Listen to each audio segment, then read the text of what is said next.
अस्सलाम वालेकुम, मैं सुबह खालिक। इंशाल्लाह आप लोग ठीक-ठाक होंगे।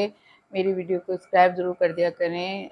इंशाल्लाह ताला रोज़े सही से जा रहे होंगे। यही महीना है हमारी इबादतों का और अब तो हम आखिर में आ गए हैं और अब तो हम रमज़ान ख़त्म शरीफ होने जा रहा है। इस वक्त तो हम जितनी बातें कर सकते हैं करें, जितनी माफ़ियाँ अल्लाह ताला से मांगना चाहते हैं मांगें।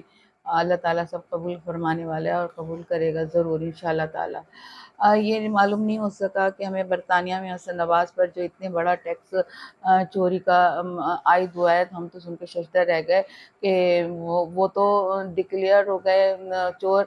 और यानी कि एक समझें बाप चोर, बेटी चोर, सब चोर। वहाँ बेटे ने इतनी बड़ी चोरी करके बैठे हुए हैं और 5 मिलियन 2 पौंड मिलियन पौंड का जुर्माना आयद हो गया। इसे कहते हैं इंटरनेशनल चोर।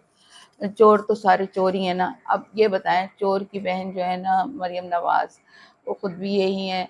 वो बड़े मज़े से उम्रा करने गई हैं। बस हम तो ये कहते हैं अल्लाह ताला उनका उम्रा कबूल करे। और क्या कह सकते हैं।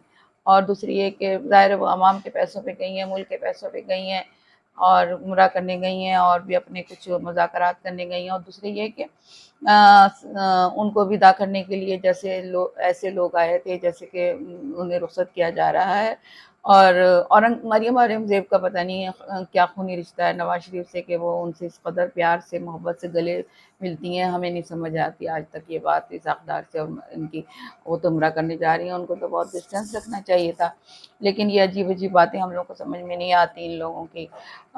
और एक ये कि चलें अल्लाह उनका कबूल करे, हमें क्या। अल्लाह अल्लाह कबूल करने वाला है।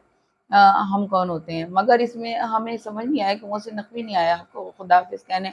आप एयरफ़ोर्स के तैयारे में बैठकर गईं, आपको इतनी सहूलियत दी गई और ये मुँह से नक़वी कहाँ है? एक तो वो उसमें सलामती कौंसिल के कम्युनिकेशन में शरीक नहीं हुए, गायब थे। और दूसरे ये कि वो जो कहते हैं कि एसएचओ की मार है, आखिर वो कहाँ छुप गए हैं, क्या प्लानिंग कर रहे हैं। वो तो एक ताकतवर वज़ीर दाख़िला हैं हमारे मुल्क के। उनकी ताकत से हर ऐलानात होते हैं, गोलियाँ चलाई जाती हैं, सब कुछ उनके ऐलान से होता है, मज़लूम लोगों को मारा जाता है। अब वो बताएँ हमें कहाँ छुप गए हैं? हमें तो पता है, कोई इत्तला तो दें कि वो हैं कहाँ? अब नवाज़ शरीफ की भी तबीयत ख़राब होनी शुरू हो गई है। और हैरत की बात है कि ना तो वो नवाज़ शरीफ सलामती कौंसिल के कन्वेंशन में शरीक हुए जो दहशतगर्दी से के मुतालिक थे। क्या उनको दहशतगर्द से दिलचस्पी नहीं है? हुकूमत में आने का तो चौथी दफ़ा वज़ीर-ए-आज़म बनने का बहुत शौक था, लेकिन वो भी शरीक नहीं हुए। हैरत हुई हमें इस बात पे भी। चलो वज़ीर-ए-आज़म तो हमारे कैद हैं, हमारे पुराने इमरान खान तो कैद हैं, लेकिन ये तो खुले हुए थे ना। और इनको किसने मना किया था आने से?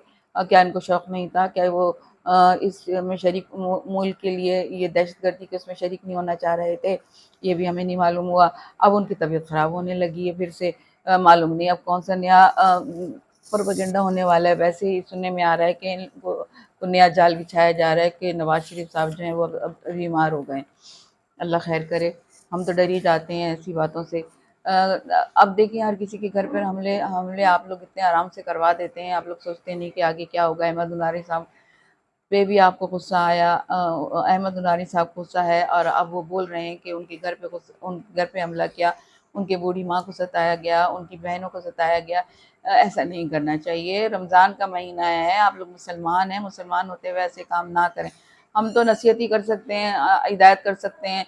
हिदायत देने वाला आपको अल्लाह है, अल्लाह आपको हिदायत दे। ऐसे कामों से डरें, मज़ीद आज़माइशों में ना डालें कौम को। खुदा हाफ़िज़।